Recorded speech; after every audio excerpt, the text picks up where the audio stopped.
What's good? It's Woog. Please like the video, subscribe to the channel if you love hip hop like I do. I wanted to discuss what I consider to be Dr. Dre's forgotten classic. And that song is Keep Their Heads Ringin'.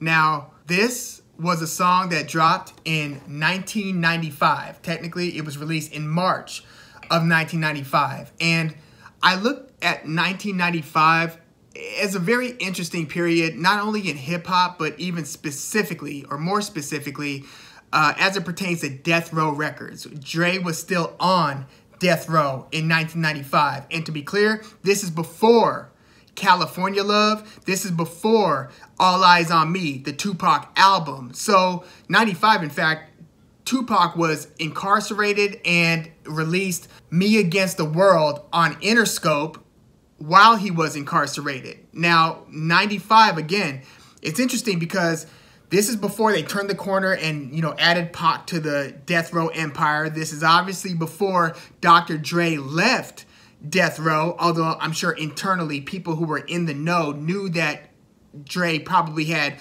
one foot in, one foot out at Death Row. But also because when you look at the idea that The Chronic, Dr. Dre's solo debut album, dropped in 92. Snoop Dogg's debut album, Doggystyle, dropped in 93. They were basically just eating up all the energy and attention in the hip-hop world. Like, the West Coast, Southern California, hip-hop had never been so immense and so dominant over the hip-hop landscape. This was a very interesting time. I mean, even soundtracks like Murder Was the Case dropped after Doggystyle, but before All Eyez on Me. So you've got this in-between gap where it's between Snoop Dogg's Doggystyle, 93, and Pac's All Eyez on Me, 96.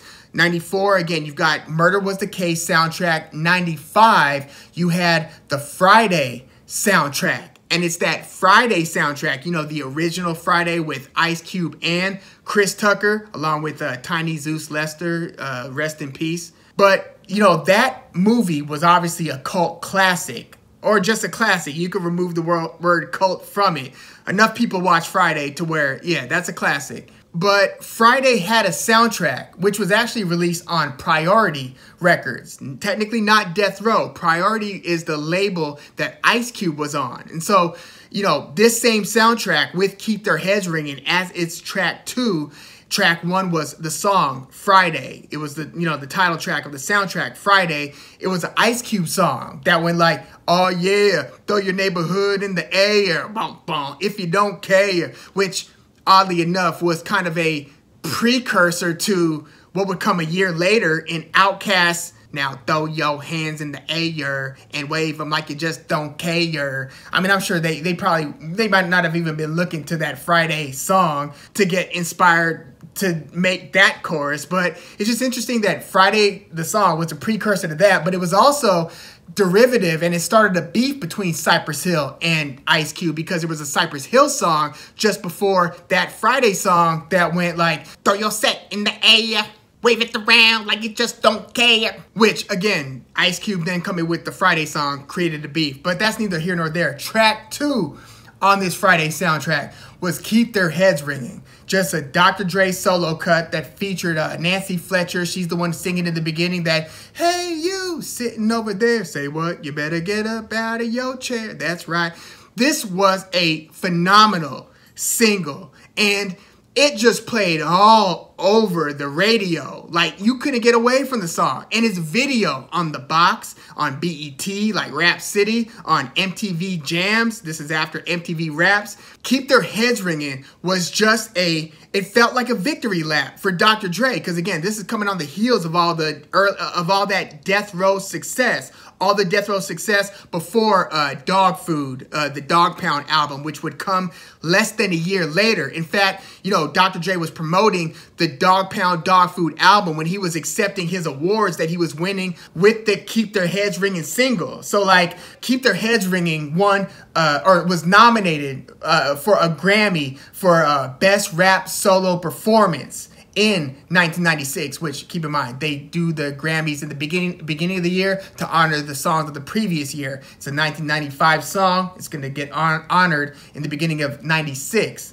And again, this is before California Love, which was produced by Dre, one of the only songs on All Eyez on Me produced by Dre. The other was Can't See Me. A lot of people probably think that Dre produced that whole album, but no, it was a lot of Daz Dillinger, Johnny J, some DJ Quick, who engineered most of that album. Dre was already on his way out of Death Row, barely participating by the time All Eyez on Me dropped. But he did drop that California Love and produce that classic. But yeah, Keep Their Heads Ringin is before that, and it's before like No Diggity, the Blackstreet song featuring Dr. Dre.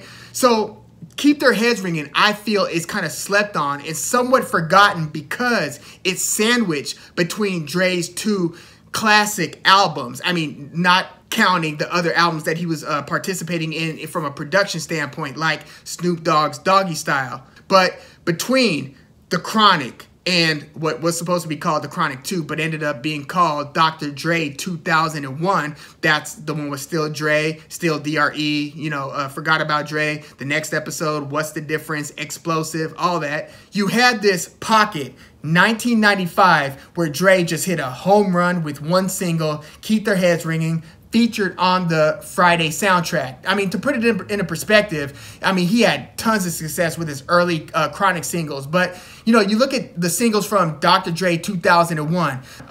Look at Still Dre. That hit number 93 as a single on the U.S. charts. Number 93.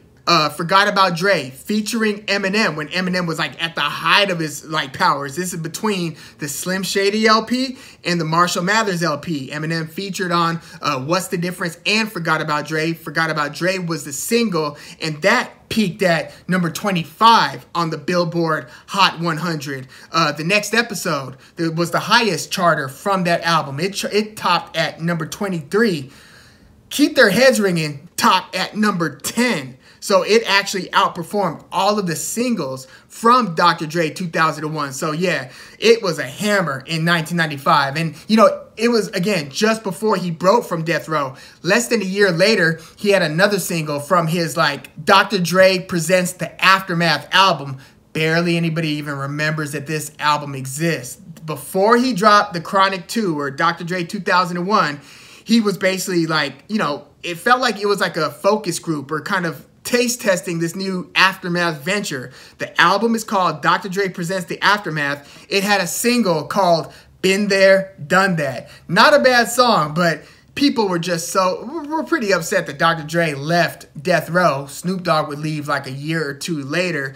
But yeah, he was basically doing a song called Been There, Done That, basically saying we're done with the gangster rap stuff. You know, I've been there, done that. I was in the middle of all of it. Now we're moving on to this new endeavor. Well, I mean, a lot of the gangster rap, you know, tropes and ideas and concepts would be something that he would return to by the time he released Dr. Dre 2001. But yeah, there was a time where it was like, been there, done that. But again, Dr. Dre dropped Keep Their Heads Ringin.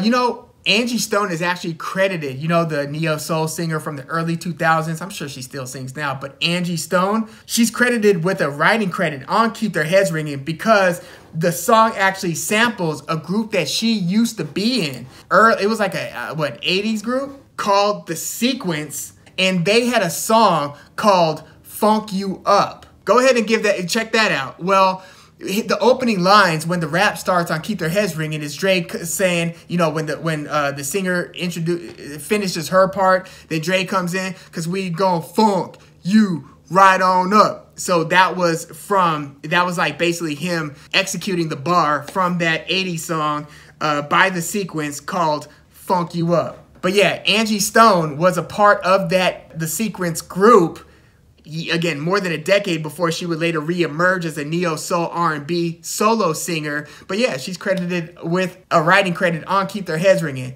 And there were like two different versions, like there were a ton of singles that had two different versions. You would have the radio edit and the album edit. And, you know, whereas nowadays you see that most of the time they make a change simply by like doing something to the song where it's just inaudible when you listen to it.